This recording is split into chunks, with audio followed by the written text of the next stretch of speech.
You're listening to INTERZONE Pod. I'm Gareth Jelley, the editor of INTERZONE, and joining me on the show today is Erin E. Adams. Hello, Erin. Thank you so much for taking the time to chat today.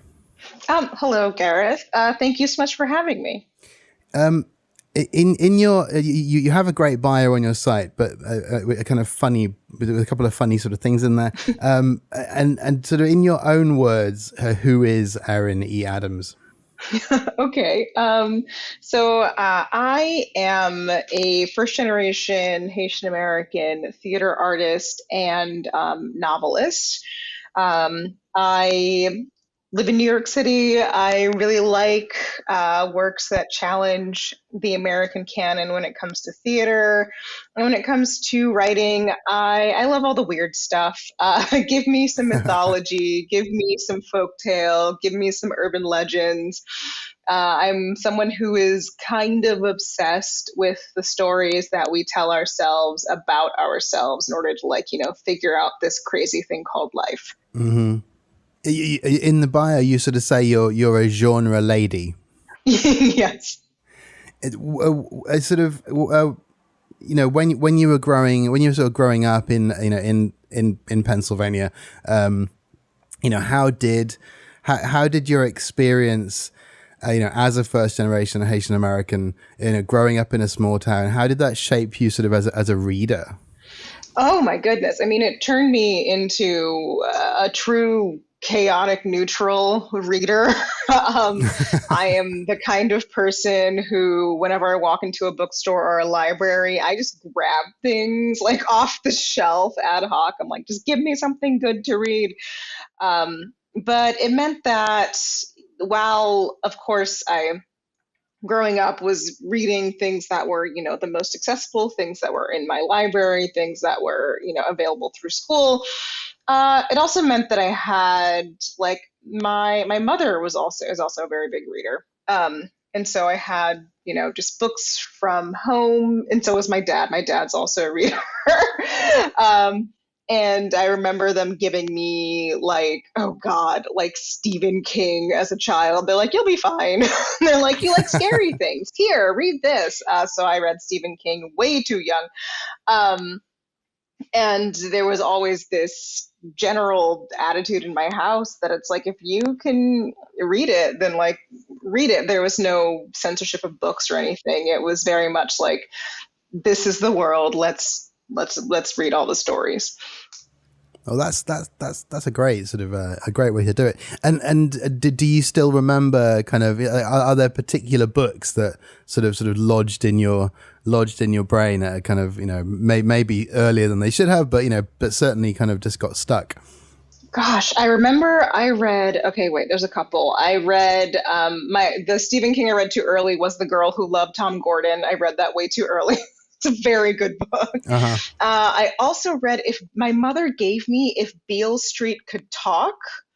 It's a beautiful book. I remember it took me a very, very long time to read because the text was so dense and I was young, but that was the first book I think that when I revisited as an adult, I was like, oh, you did not understand half of this. And then also my dad at one point gave me Slaughterhouse-Five. Oh, okay. yeah. So all of those things were kind of like sort of mixing together, and when in that kind of, was it growing up that you first thought about becoming a writer? Kind of. Actually, I came to writing in a very roundabout way, where growing up, I was really dead set on being an actor. Mm-hmm. I wanted to act on stage and film and stuff.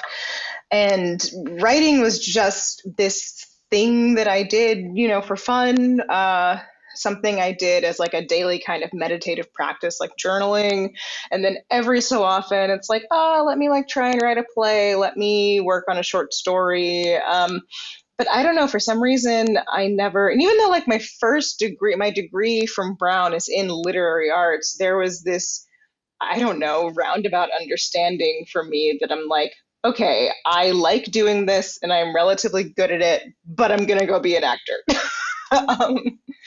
And did you do? I mean, were there creative writing courses? When that you were doing as modules or sort of things on the side. Yeah. So the literary arts degree, it's in creative writing, and you have to, you have to like at least some sort of course in all of it, like prose, poetry, dramatic writing. But then you pick one, and I picked playwriting to focus on because, naturally theater. Mm-hmm. And while I had, plays from undergrad when I graduated, I would just kind of like tinker with plays, tinker with the idea of it, write a lot of shorts, but I was just so focused on acting. And that changed, obviously. It changed at this point, maybe, oh gosh, time is a strange thing. About like 4 or 5 years ago now, I just wanted, this is going to sound a little foolish, but I wanted something that I could hold in my hands. Okay. And as an actor, that's like the antithesis of what you have. It's so ephemeral. Like acting is just so in the moment of its moment. Even film, I would argue. And so writing a story became like, oh, I can print this out and like literally touch it. And I just kept doing that. I just kept making these things that I could hold until suddenly I like had this manuscript, and I'm like, oh, okay, this is exciting. Let's see what's over here. And it's like cut to 5 years later. I'm like, all right, there's a lot over here, and I like it very much. Right. Jackal came out in 2022 and was Yes. was an Edgar finalist, a Bram Stoker finalist, a Shirley Jackson Award nominee, and it made a lot of great lists. It kind of, it was really well received. And Dead Ink in the UK are publishing an edition this year, 2024. If you're listening to this late. And sort of, yeah, what is Jackal, and how has it felt to have this novel, your book, sort of, out in the world? So Jackal is just on the basic level, it's the story of a young Black woman who returns to her hometown in the Rust Belt after many years away. She discovers that there's been a series of missing girls in her hometown, but because they're all young Black women, their disappearances have been swept under the rug for generations. And so when her best friend's young daughter goes missing, she has to figure out what's, really happening before it's too late for her friend's daughter, and before, in some ways, it's too late for her herself. And that that all blossomed out of I grew up in the Rust Belt, partially, and home is a very complicated subject for me. It just doesn't always feel the most comfortable. It's not the most comfortable place to be. It's not always like a very warm and welcoming place. And Jackal started with just wanting to talk about that. I'm like, I just want to talk about what it's like to, go to your hometown and then not really feel welcome in your home, not feeling at home in your hometown. Mm-hmm. And that in and of itself is a bit horrifying. And I wanted to talk about that. And then because, pulling the threads all the way through from the beginning, I really love folk tales. I love urban legends because often they're the story a community makes to answer an unanswerable question. And I started to think of like, okay, what kind of legend would I make up to try and answer this feeling? What would I do? And I kept asking that question, and it just kept building. And I am so grateful that it's been so well received and that people are so willing to go on this weird ride. I think somebody forwarded me an Instagram reel where they said my book was compelling and weird, and now I want that on like my business cards or something. Compelling and weird. Yeah. I'm like, yes, that's me.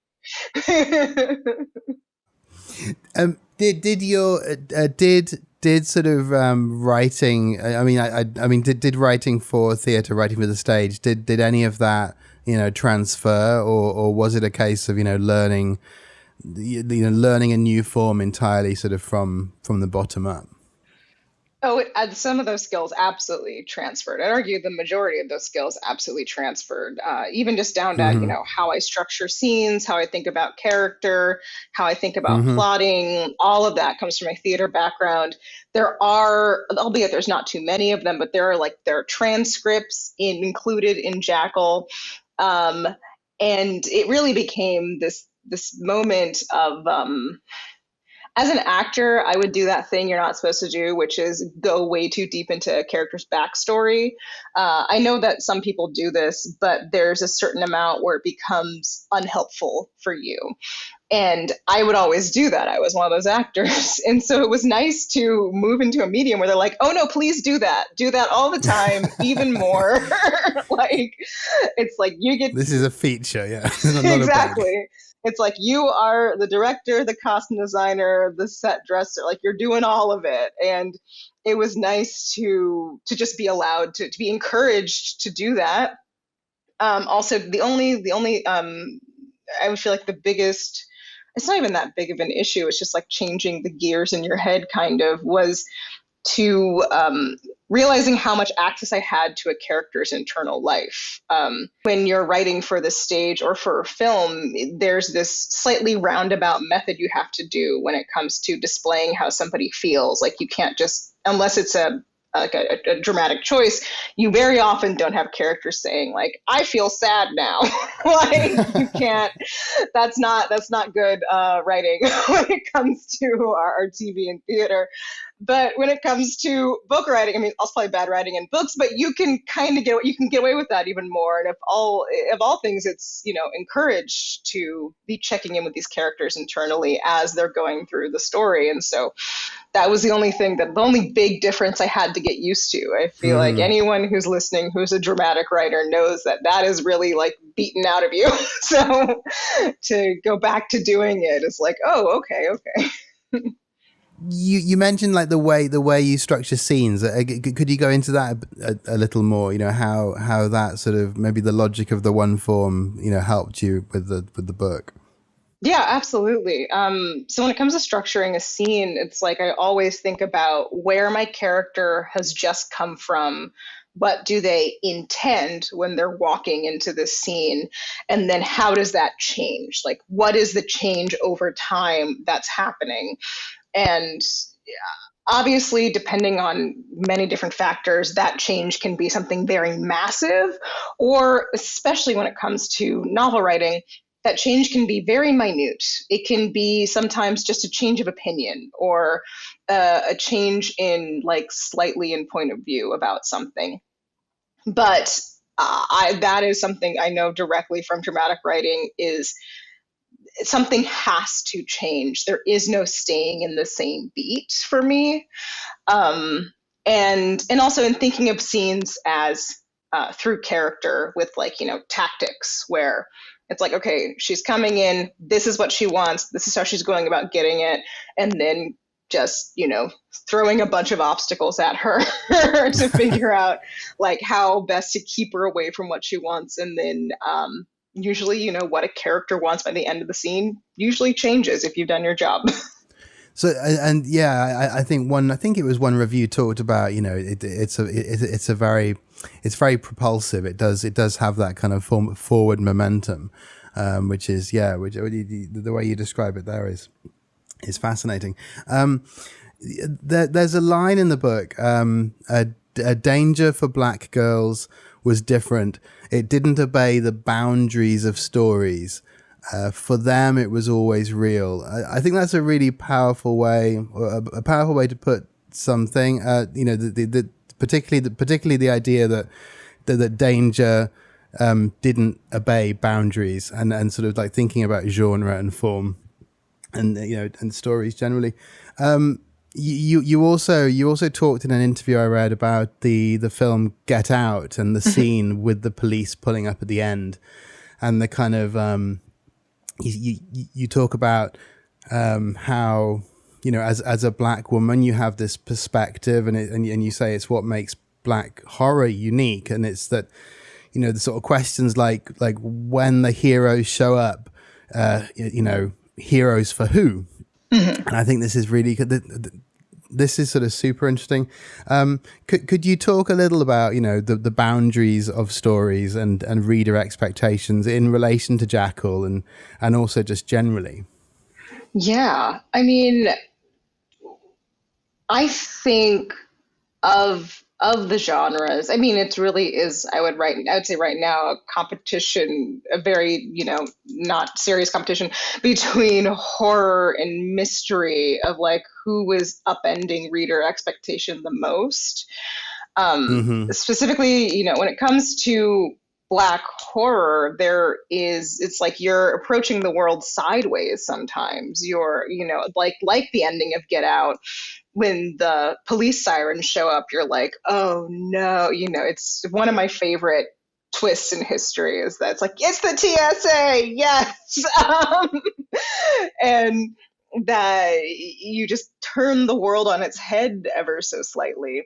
And you, especially in horror, you're oftentimes highlighting these systems of power and asking the reader to re-examine them, to say, who is this power serving and how is it not serving other people?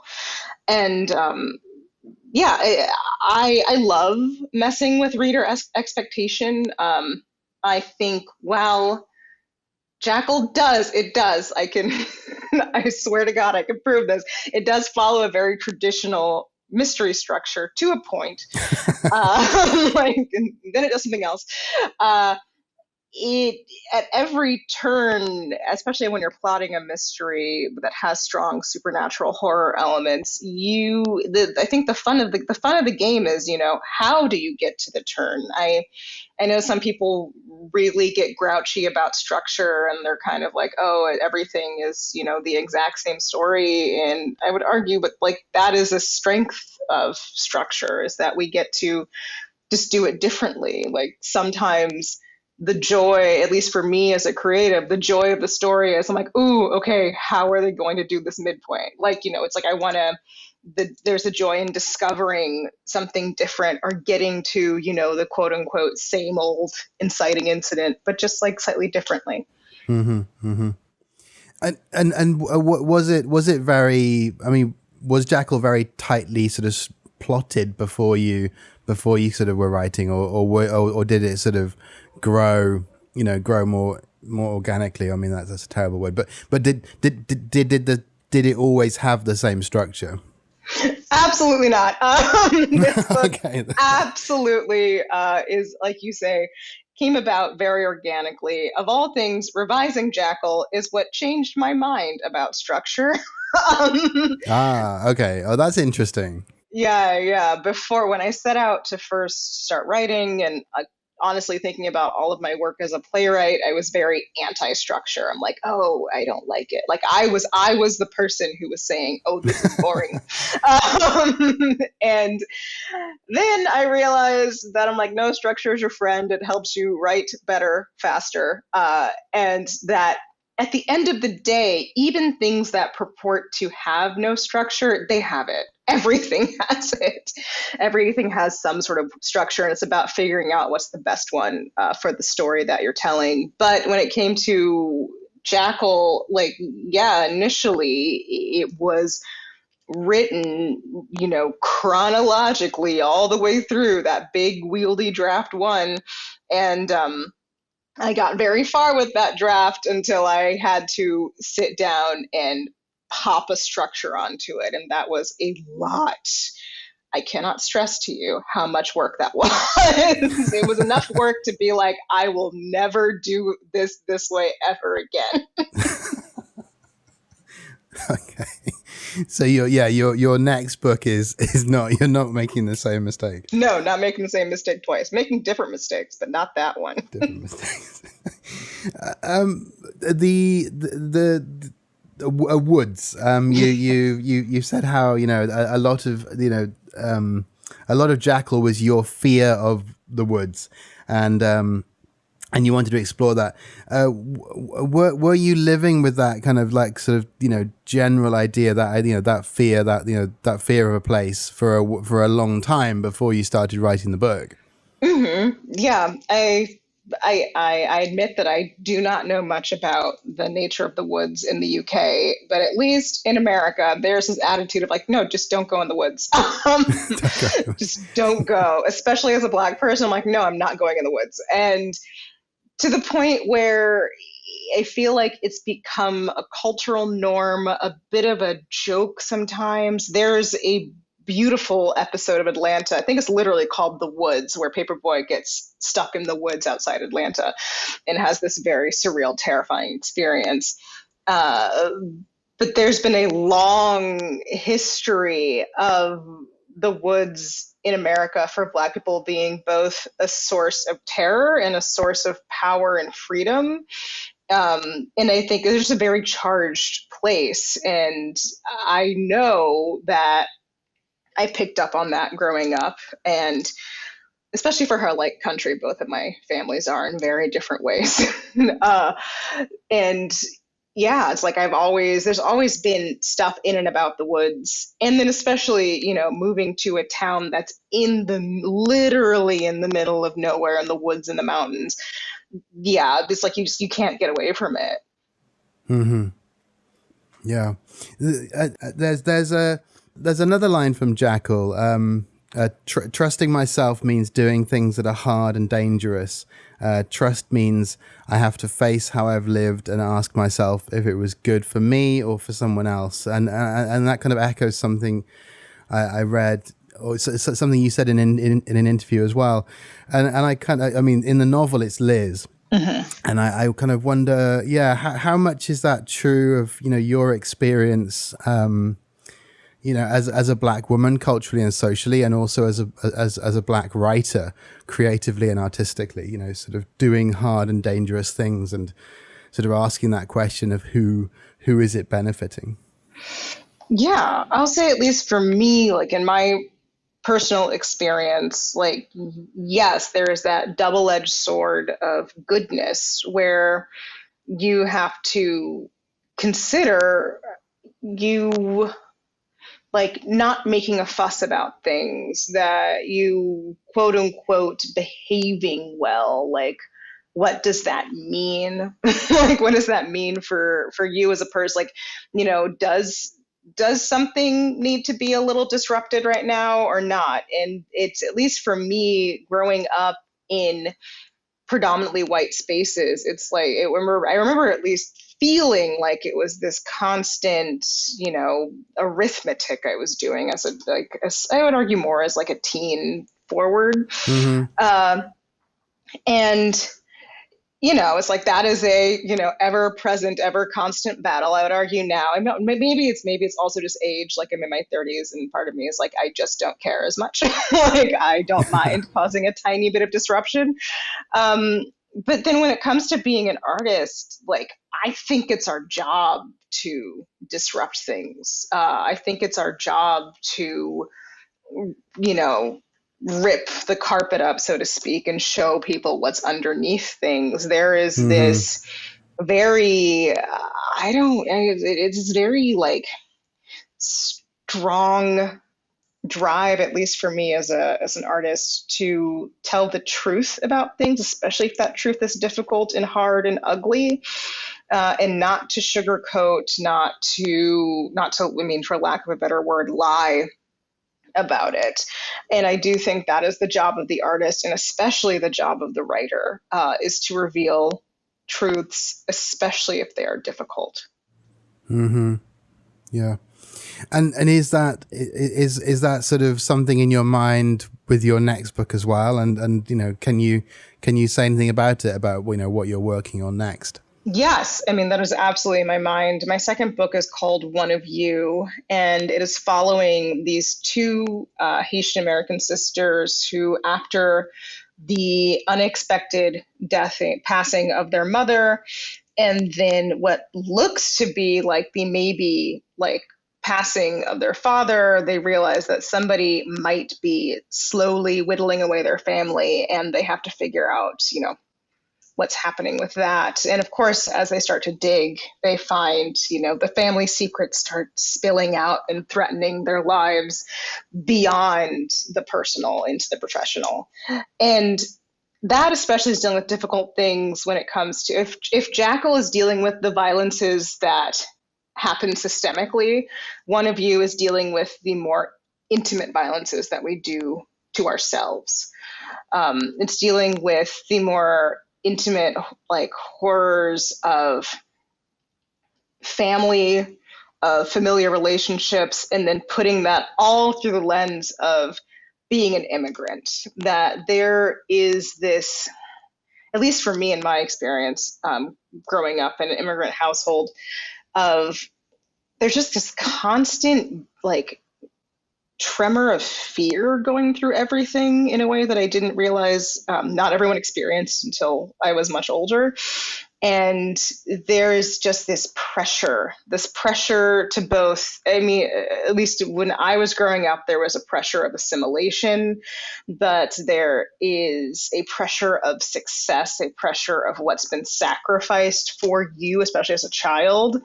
And yeah, it's like, I want to talk about what those pressures make people do sometimes. That's a great tease. That's a great tease for that one. It's very compelling and weird. Compelling and weird, yeah. Okay, compelling and weird. Talking about that kind of pulling up the carpets and sort of, showing the truth underneath, and also looking, sort of going back to, thinking about, structure and playing with structure. Who are the writers? Who are the writers that working today or from the past that you kind of admire the most? In those terms, writers who were kind of, writing truths and also were kind of doing things interesting in terms of, structure and genre and that kind of thing. I mean, yes, this is the question that always makes everything just fly out of my head. But I will say, I mean, obviously we have like the classics, like, Toni Morrison's beloved. We have the work of James Baldwin, and then moving through like more speculative areas, Octavia Butler. I just love everything that Octavia, I think I've read everything Octavia Butler's ever written. And like present day writers, I really love Stephen Graham Jones's work. I know a lot of his book, The Only Good Indians, like helped me a lot when I was working on JACKAL to just, sometimes it's great to read somebody who's writing something adjacent to you. I think just part of me is like proof of concept. I'm like, look, you can do it. Someone else did it. And it's just sometimes nice to see how somebody else tackles things like that. I love Victor LaValle's work. I just finished Lone Women, and that book is beautiful. Also, when it comes to talking about, like, I would say structure, narrative, narrator, an interesting use of narrator. I love N.K. Jemisin's The Broken Earth trilogy. What she does with narrator and expectation is, I mean, genius. It's brilliant. Yeah, that's what I got for today. That's a great list. Science fiction's in there. Yeah. There's some science fiction in there. Do you and you say you're a genre lady? Do you have ideas for SF novels or for fantasy novels? Are they kind of things that you're thinking about? So I am working on something that I would argue, lean speculative sci-fi. It would be like very soft sci-fi if we're thinking of all the different many facets of the genre.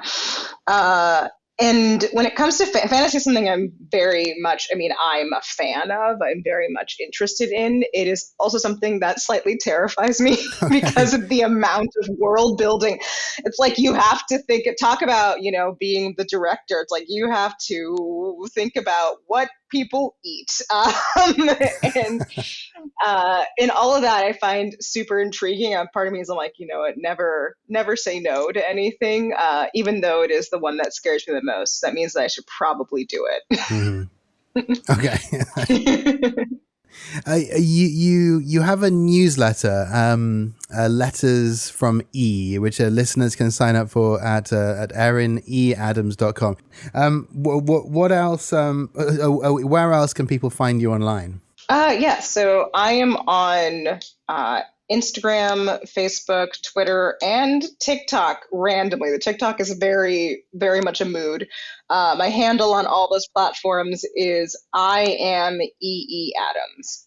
All one word. I am EE Adams. And sort of in marketing terms, in sort of book marketing terms, and you know, there's a lot of discussion at the moment about, you know, the changing sort of the changing nature of marketing books, and you know where you know where authors, where particularly debut authors, but I think authors generally are having to go to get their books in front of readers. You know, yeah. What's your experience been of you know, promoting, marketing, and you know the sort of social media, the sort of state of social media today, which is, you know, frankly kind of chaotic. I mean, everything's, you know, fracturing into different places. You know, how have you found all of that? Wow. It's actually, I mean, I say this now, we'll see how long it takes me to get it together, but that is actually the topic of my next Substack. My grand return to my newsletter is going to be Okay. about, like, how do I feel about social media? That's a great meta promotion of your newsletter. I know. So, Yeah. It's like, let's talk about this thing that you're currently consuming. I think that as long as it is something that is helpful to you as an artist, to, like, you should go for it. There is this pressure that at least I've seen, especially as a debut, that people are like, oh, I have to make a TikTok and I have to do tweets and I have to do all these things. And I'd argue that with maybe, no, I'd argue even Instagram, we're getting to this breaking point when it comes to artifice and theatricality. And it's like, we, especially platforms like TikTok and Twitter, value the real. We value the authenticity. It's like, we can tell when you don't want to be there. Like, I have seen my fair share of author TikToks where I'm like, oh, you do not want to be on camera right now. And I just never want to be that person. I only want to make content that I feel excited about making, or a content that I want to make. And so that's a bit of, you know, a slight hint preview of said newsletter. I'll be like, I am, okay. yeah, leaning into more of like, what do I want to be making, as opposed to what an algorithm is telling me to do. Because I find, again, that the authenticity level of the internet is really, at this point, bar none. Like, we can tell when somebody is faking something, and right now the internet is rewarding authenticity, especially when it comes to creating. Even when with what you create, it's theatrical. As long as it's like, oh, this person clearly wanted to make this, like, very moody, theatrical kind of journalistic essay video. If there is that, oh, I want to make this feeling behind it, I find that does much better than, you know, somebody cutting together a bunch of B-roll footage and having, like, moody music. It's like, no, it's like, just make it because you want to make it. So at least for me, when it comes to social media, when I say that, like, my TikTok is a mood, it's sporadic. I am not consistent. It's about whether I want to make something or not. I am randomly responsive. I'm like not advertising myself at all right now. I'm randomly responsive on socials, because sometimes, especially when I'm creating, I have to turn all of it off. There is a certain amount, I would argue, for every creative, but especially for writers, where we have to sit in quiet. Right. Like, we have to get everyone else out of our head for a moment and just sit.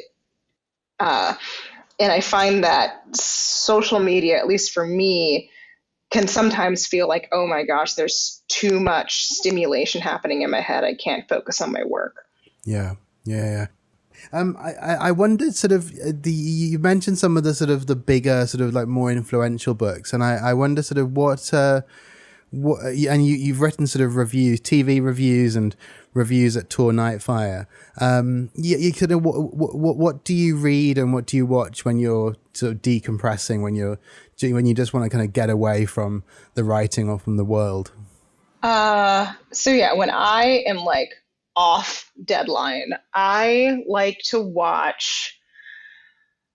Oh, it's a mixture of like, how can I describe them?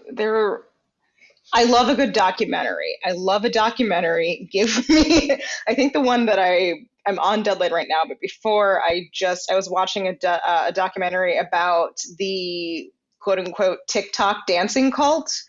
Um, so there is a TikTok dancing cult apparently. I watched this one.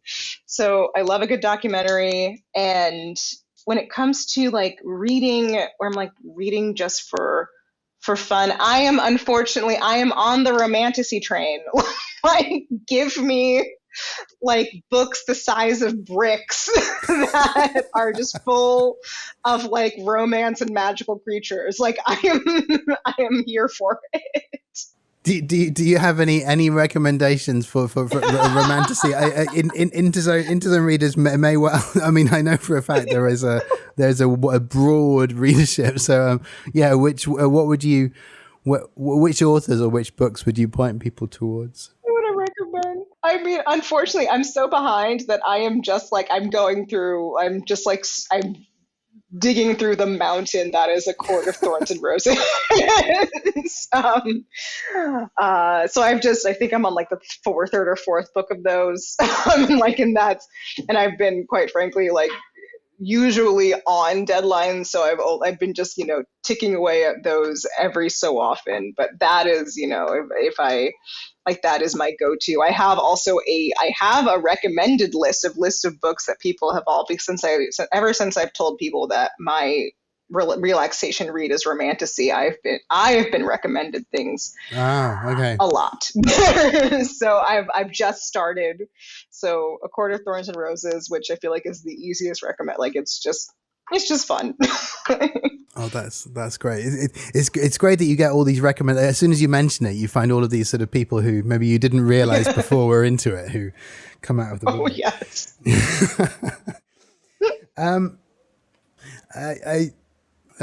So you've been listening to the INTERZONE Show with me, Gareth Jelley, the editor of INTERZONE, and my guest today, Erin E. Adams, author of JACKAL. Find out more about INTERZONE and subscribe at interzone.press/Patreon. The paperback and audiobook of Erin's thrilling, terrifying, what was it? Weird and... Compelling and weird. JACKAL. That's out now in the US, and the Dead Ink paperback edition is out this October 2024. Thank you so much for coming on the show, Erin. It's been fantastic. Thank you so much for having me, Gareth. This was lovely.